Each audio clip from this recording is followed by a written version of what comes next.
Quería empezar con un poema de Juan Gelman, seguramente lo conocen. Horas se podría estar contando esta historia y otras parejamente tristes, sin calentar un solo gramo del país, sin calentarle ningún pie. ¿Acaso no está corriendo la sangre de los 16 fusilados en Trelew? Por las calles de Trelew y demás calles del país, ¿no está corriendo la sangre? ¿Hay algún sitio del país donde esa sangre no esté corriendo ahora? Es de Juan Gelman y me parecía significativo porque en realidad lo que está planteando es volver a pensar lo que sucedió en Trelew desde el presente, desde este presente. ¿Qué significa hoy? Que es una pregunta que generalmente nos atraviesa a los historiadores y a la comunidad académica. ¿Qué significa o qué significados tiene en este presente traer a la memoria lo que sucedió hace 50 años?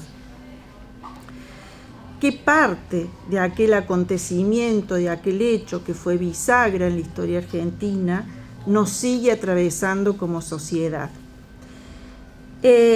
Volvamos por un momento a lo que sucedió en agosto del 72. El contexto, quizás muchos lo sepan, a los estudiantes se los recuerdo, si no cursaron historia argentina. El contexto era la dictadura militar de la Revolución Argentina, la dictadura de Onganía, que se había instalado en el año 66. Onganía había sido desplazado del poder después del Cordobazo y del surgimiento de Montoneros.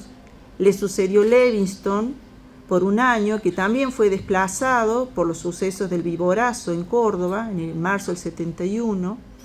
Y a Levingston le sucedió Agustín Lanusse, la última etapa de la dictadura, que Lanusse tenía intenciones de llevar adelante un proceso electoral formando lo que se conocía entonces como un gran acuerdo nacional.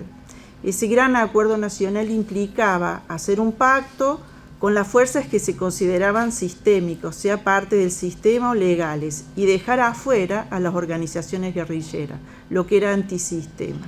Es decir, incluso ese gran acuerdo implicaba negociar con un sector del peronismo que estaba exiliado desde hacía ya varios años. Su gran apuesta, la gran apuesta de Lanusse, era tener detenidos en la cárcel de Trelew a gran parte de la dirigencia de las organizaciones políticas guerrilleras y a más de 200 militantes de esas organizaciones guerrilleras. Era su fortaleza y su carta para negociar el gran acuerdo nacional. Habían surgido las organizaciones políticas militares después del Cordobazo, Montoneros, ERP, FAP, FARC, después, fundamentalmente después del Cordobazo. Si bien algunas habían aparecido antes y habían tenido actuaciones previas al Cordobazo, fue el Cordobazo lo que desplegó la ilusión de la posibilidad de una transformación social a través de la lucha armada. Y en ese contexto, entonces, Lanusse jugaba su carta de tener en la cárcel de Trelew gran parte de la dirigencia de las organizaciones guerrilleras detenidas. Era la cárcel más segura del país. De allí nadie se podía escapar. Era una cárcel que estaba aislada. No había forma de comunicarse con esa cárcel. Si ustedes han tenido oportunidad de ver el documental Trelew, allí los relatos son bastante interesantes y la secuencia de los hechos es muy conmovedora. Y allí, en ese documental, los testimonios cuentan que empezaron a planificar la fuga, pero la primera idea era hacer una fuga por un túnel, y el túnel lo hacían con cucharitas, con hierro. Bueno, llegó un momento que decía, bueno, basta, porque no vamos a hacer nunca un túnel, no vamos a poder salir por un túnel, y entonces empezaron a planificar la fuga desde adentro, con la intención también no solamente de fugar, sino también de dar un golpe a la dictadura militar. y organizan la fuga, que requería de una coordinación muy planificada y estricta con respecto a los que estaban adentro, los detenidos que estaban adentro de la cárcel, con los militantes que estaban afuera. Requería toda una logística, había un guardia cárcel que era cómplice, que a través de él pasaban armas, pasaba información, pasaron uniformes militares y fueron planificando con mucho tiempo la fuga de la cárcel de Rawson. Si aquellos que conocen los hechos ya lo saben, lo voy a demorar porque hay estudiantes y quizás ese tipo de especificación se desconozca. El día 15 de agosto estaba prevista la fuga y desde adentro empiezan a tomar los pabellones hasta llegar a la puerta de salida, y cuando llegan a la puerta de salida del penal tenían que ingresar 4 vehículos, un auto, una camioneta y 2 camiones, y solo ingresa el auto, a la que suben 6 miembros de los que estaban escapando. De esos 6 eran los dirigentes de Montonero, Farc y ERP, y esperaron la llegada de los otros y por los otros vehículos, y como no llegaban, llamaron un taxi. Eso fue un desencuentro, una desinteligencia o una mala interpretación. Tenían que dar una señal con un pañuelo blanco. El que conducía la camioneta leyó o entendió que ese pañuelo blanco estaba diciendo que no se hacía el operativo, y entonces se vuelve. Los del penal llaman a 3 taxis, llegan los taxis y parten rumbo al aeropuerto. El primer auto ya había llegado al aeropuerto y toman el avión, que en realidad había sido tomado por la conexión externa, ¿no? Era un avión comercial que venía desde Comodoro Rivadavia, había aterrizado en Trelew para levantar al pasajero, y allí lo toman al avión. Y estos 6 pasajeros que habían ido en auto se suben al avión, lo obligan al piloto a desviar el recorrido, esperan un rato a ver si llegaban, no llegan y deciden salir. Desvían la ruta del avión hacia Chile y finalmente llegan y aterrizan en Santiago de Chile, que estaba gobernado en ese entonces por el presidente Salvador Allende, que no sabía qué hacer Allende cuando llegó el avión con todos estos. Fue un problema diplomático y político para Allende, que además de ahí se iban a Cuba, ¿no? O sea, bueno.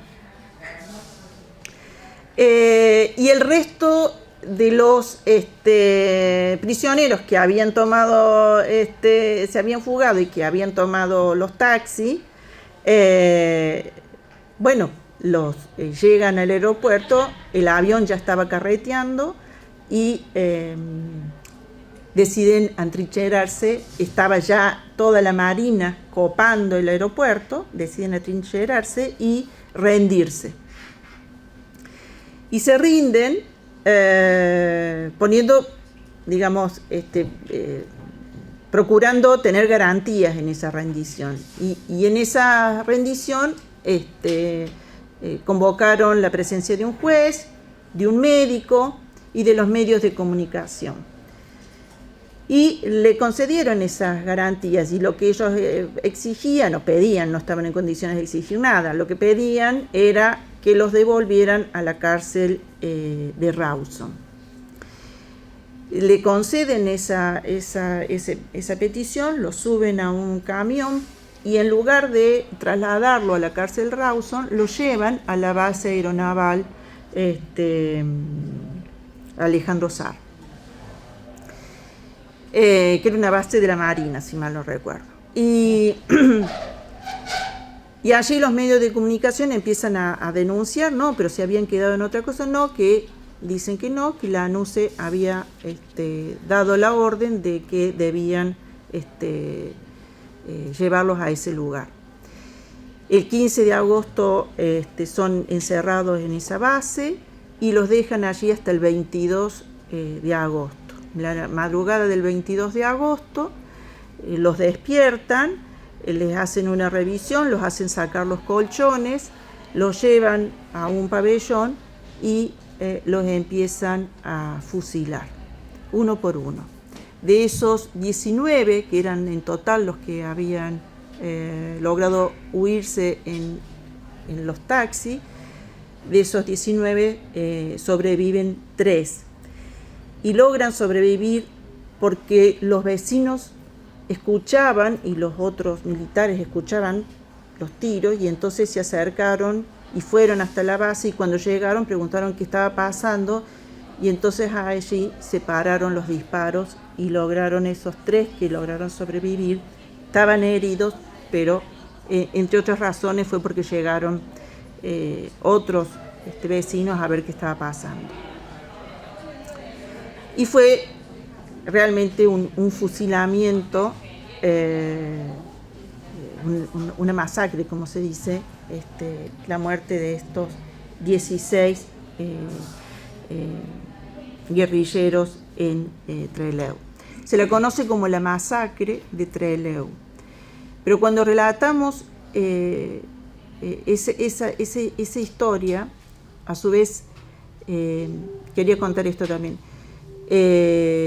La sede del Partido Justicialista de Buenos Aires autoriza allí hacer el velatorio de 3 de los muertos y durante el velatorio la sede del Partido Justicialista es copada y es invadida por tanques de guerra, entran, secuestran los cadáveres y se los llevan. Es decir, todo este hecho está envuelto de una tragedia conmovedora, ¿no? ¿Y qué lecturas podemos hacer hoy de todo eso que pasó hace 50 años?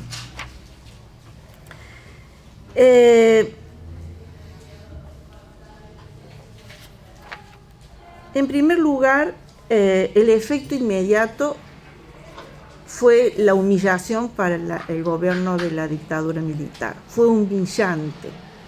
Y esa humillación de que de la cárcel más segura se escaparan los líderes de las organizaciones guerrilleras y se fugaran a Chile, era seguro que los detenidos iban a pagar con sangre la humillación del gobierno de la dictadura. Pagaron con sangre y se pagó también con una represión que procuró ser ejemplar.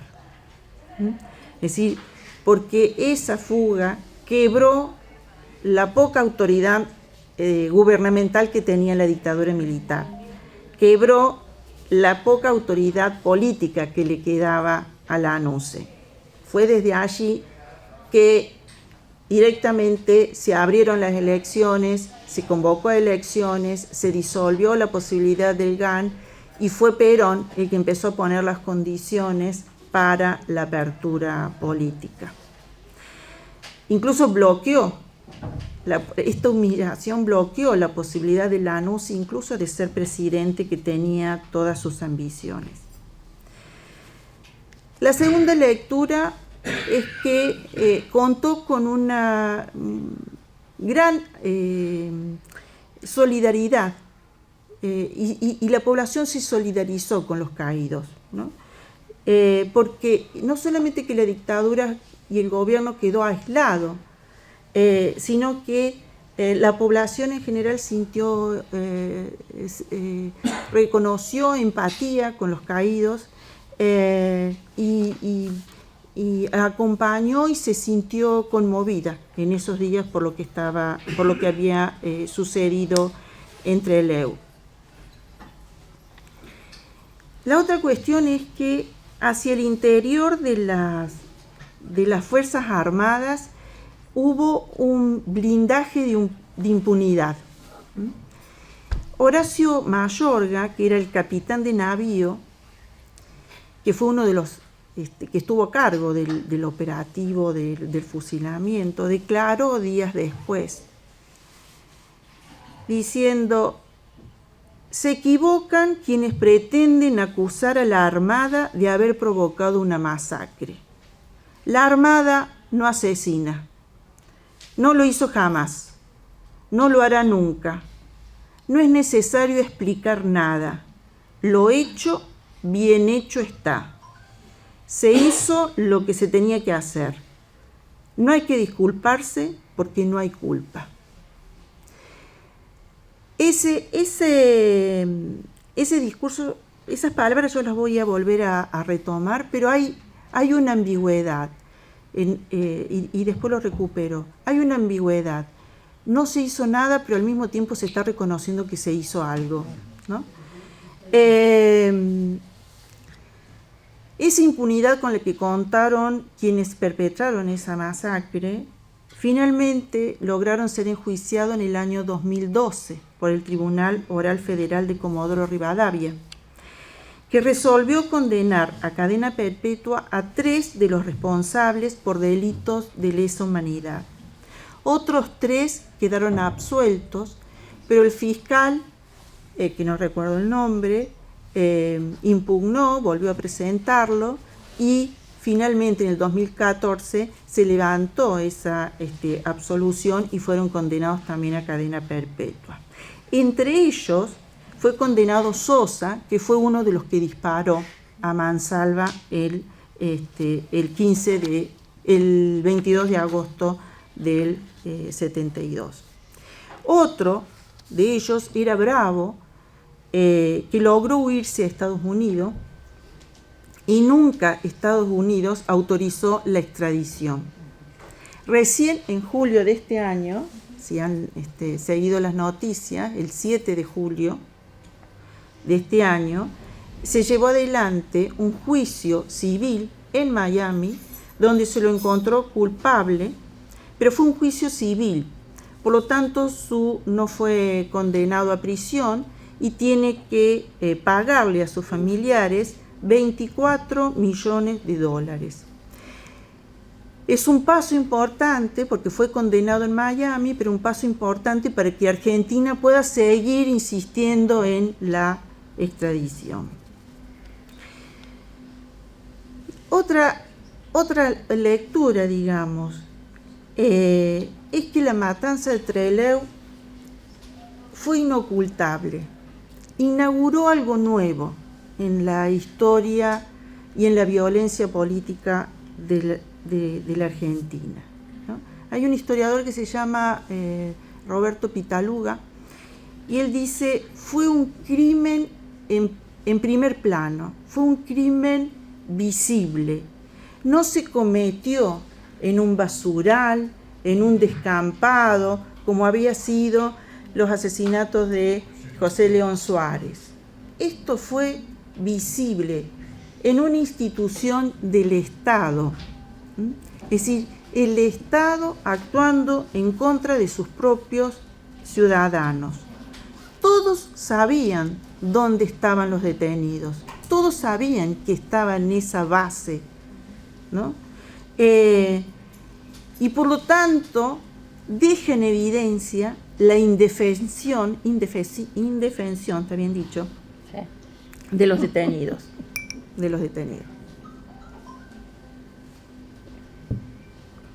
Por eso fue una masacre que fue visible, ¿no? Fue visible, todos sabían. Inaugura esto una nueva modalidad represiva, porque instala la idea de que el enemigo había que exterminarlo. El que mayor balas recibió fue Pujadas, entre 13 y 14 balas. O sea, no fue una bala para matarlo, fueron 13 balas. O sea, era realmente una masacre, era hecho con ira y debía ser ejemplar. Y otro caso fue el de Lesgar, de la mujer de Santucho, que estaba embarazada de 5 meses. Villarreal. Villarreal, perdón. Villarreal de Santucho. Villarreal, que estaba embarazada. Le pegan un tiro en el pecho y 3 tiros en la panza. Es decir, la muerte era para ella y para el bebé. El exterminio debía ser completo. El enemigo debía ser exterminado. Y no tenía, por eso inaugura algo nuevo esto. El enemigo no tenía derecho a nada. Es una nueva forma de imponer un disciplinamiento, de imponer la obediencia, de imponer el control. Inaugura también otra forma de pensar el exterminio. El exterminio era planificado. El exterminio fue planificado. No fue azaroso, ¿no? Se lo pensó, se lo diseñó, se lo planificó. Y esa planificación del exterminio del enemigo fue corrigiendo esa modalidad y fue increyendo hasta su completa organización con la dictadura del 76. Por eso el terrorismo de Estado, cuando se habla de terrorismo de Estado, no siempre, cuando hablamos de terrorismo de Estado, nos estamos refiriendo al que empezó el 24 de marzo del 76, sino que adquirió distintas modalidades y fue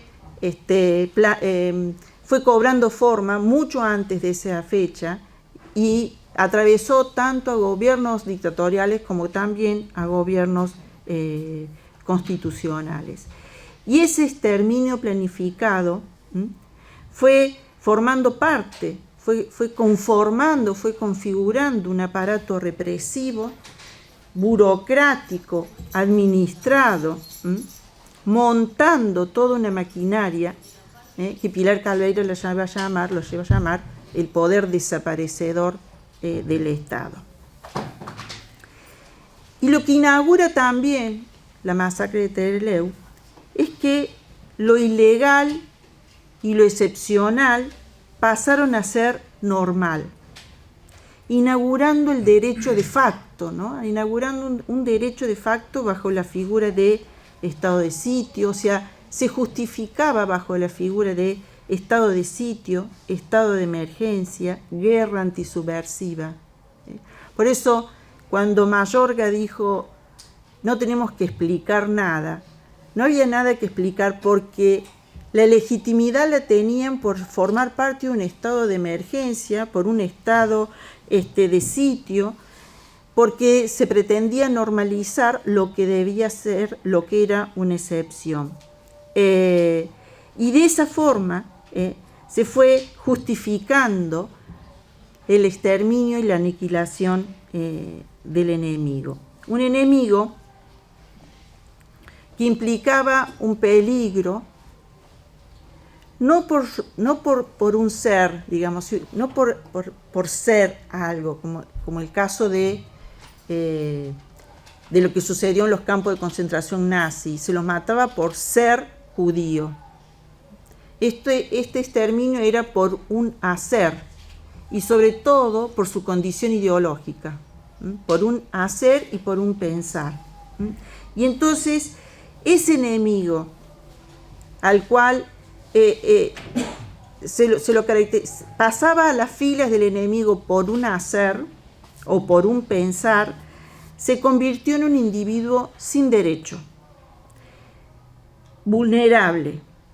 Era el individuo indeseable, era el indeseable para la lógica de la dictadura militar, de la dictadura militar del 66, pero también posteriormente la dictadura militar del 76 y también para las fuerzas parapoliciales que actuaron durante el tercer gobierno peronista. Y como era un individuo sin derecho, vulnerable, indeseable, por lo tanto era un sujeto de aniquilación o eliminación. No merecía ser protegido, no tenía derecho, no merecía ser protegido por la ley. Y entonces es allí cuando el terror se vuelve impune. Recuperando un poco las preguntas iniciales. ¿Cuál es el sentido de recuperar un acontecimiento, conmemorar un acontecimiento como la masacre de Trelew a 50 años de sucedido? Y yo diría que la respuesta va por dos, se puede pensar desde dos dimensiones. Una dimensión explicativa, digamos, es decir, la necesidad de explicar, de recuperar, de traer a la memoria, para entender, para analizar, para explicar un hecho que tuvo un alto y fuerte impacto en la sociedad y tuvo, digamos, un efecto a corto y a largo plazo. Eso significa, digamos, cuando empezamos a explicar y a hablar de ello, significa hablar de los silencios, de los mitos y de la necesidad de deconstruir también algunas verdades y poner en palabras algunas omisiones. Pero también tiene una dimensión política. Es un ejercicio político traer a la memoria esos hechos y hablarlos y volverlos a relatar y volverlos a contar y volver una y otra vez sobre eso. ¿Por qué es un ejercicio político? Porque la historia de lo sucedido en la historia reciente, la historia de lo sucedido en la dictadura militar del 66, la del 76, en el tercer gobierno peronista, es decir, lo sucedido en la historia reciente es arena de disputa. Es arena, la disputa por la interpretación es un ejercicio político. No es lo mismo decir masacre que decir asesinato o que decir los sucesos de Trelew. De la forma en que se califica, la forma en que clasificamos, la forma en que adjetivamos, estamos haciendo un ejercicio de interpretación de lo sucedido. Es un ejercicio político y en ese ejercicio político discutimos su sentido. Y entonces la pregunta es, y con esto cierro, la pregunta es, ¿por qué la necesidad de volver una y otra vez? Para evitar el olvido y para exigir justicia. Nada más. Gracias.